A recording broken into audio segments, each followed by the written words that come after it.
Hello, I'm Mitra Sorrells in the PhocusWire studio with Jaime Guzman from Modulr Finance. Welcome. Thank you. Thanks a lot, Mitra. Thanks for having us. Absolutely. So I understand that you have recently done some research to find out about inefficiencies in travel payments and processes. What did you discover? So actually, Mitra, what we have done is a research with more than 500 travel sellers, from mid-size to big size.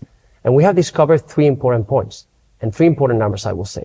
Like, the first number that I'm going to give you is that 99% of the travel sellers, they report costly payment friction. And this is due to the complex interactions that they have with payment providers. So basically, when a travel seller, especially the big ones, they work on the pay-in flow with acquirers, gateway, orchestrators, many PSPs. And at the same time, they need to reconcile and track that flow with the payout flow. So they need to pay their suppliers. And again, they have business bank to do credit transfer. They have virtual card providers. So at the end, you have an ecosystem that is not harmonized. And this is creating a lot of inefficiencies. So you can see with that number that no one is happy at the moment on this space. Yeah. Did you expect it to be that high? Actually, no. And I have been working in the travel industry for more than 10 years, travel payments. And I know, and I talk to many travel sellers that they are not happy, but 99% of the time saying no, it's quite impressive. So how would you say that this is then really affecting the intermediaries' bottom line and their ability to manage their cash flow? Yeah. So, first of all, we are seeing, with this research that, 44% of the travelers that we spoke with, they were mentioning that they spend more than 1.5 hours per week per person on the accounting team to manage these payment efficiencies. Wow. And this, for sure, is bringing manual effort. And again, it's creating inefficiency on a travel seller. And 28% of the times, they say that the travel sellers are having an impact. They are losing business because of rejection of a payment. The payment is not going through. And again, they have to rebook, or maybe the price is increasing. And a clear example that we are finding in the industry right now is the prepaid cards. Because prepaid card has created 10 years ago, but has not evolved yet. Nothing has changed in those prepaid model that is being used by most of the suppliers. And this is creating a lot of friction. Why? Because imagine that you are working on a postpaid hotel booking that you need to pay in 2 months. You have to pre-fund it already and block the amount of money for 2 months. Yeah. Whilst if you are not blocking that amount of money, you can pay other suppliers you can use for other expenses within the travel seller ecosystem. Yeah. Another issue that you have with prepaid cards is imagine that you are going to pay in an exotic currency in 2 months. That exotic currency is fluctuating a lot. Right.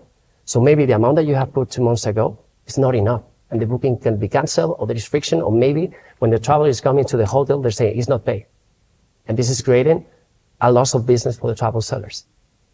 Yeah, those certainly sound like some serious issues that they're going to want to fix. So I guess then the next question would be, how would you say that Modulr Finance can really help to work with your partners to address Modulr it? has been a payment company for many years, that they have done a really great job to jump into travel, because they study first, they do this research, and at the same time, they were creating the ecosystem that we have. And for instance, we are not working with prepaid cards. We are working directly with debit cards. So that means that the funds are going to the supplier when they are going to swipe the card. So in case you are doing a booking for 2 months, in the next 2 months, it's going to be the traveler jumping into the hotel, is the moment that it will be money deducted from the bank account. Okay. So we are helping them on the cash flow side. And another issue is, like, as I was saying to you, on the FX side. With us, as the moment that they swipe, it will be deducted directly from the funding account. Other added value that we can provide at Modulr is our bank accounts. Our bank accounts are owned by us. Other providers, usually they rely on third parties like business banks, so they don't have the flexibility that we do. And for instance, we can help them to ensure that the funding is sufficient, because we can give our bank accounts already to the acquirers that the travel seller has on the paying flow. Okay. Additionally, what we have done, and due to all these studies and all this research, we have ensured that we are API first. So what we have done is to create our API towards travel, because this is the complexity to understand travel. And we make our life easier to all the travel sellers to connect with us. They just need to do a small fine tuning just to ensure that they can use our product.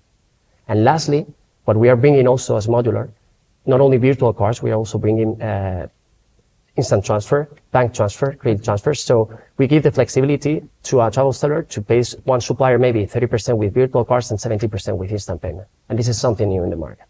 Okay. Well, certainly it sounds like there's a lot of opportunities there to Yeah, really. absolutely. And happy to talk to more troubled sellers. And if anyone have any question, they can reach out to Modulr. Okay. Wonderful. Jaime Guzman from Modulr Finance. Thank you so much. Thanks a lot, Mitra. All right. Thank you.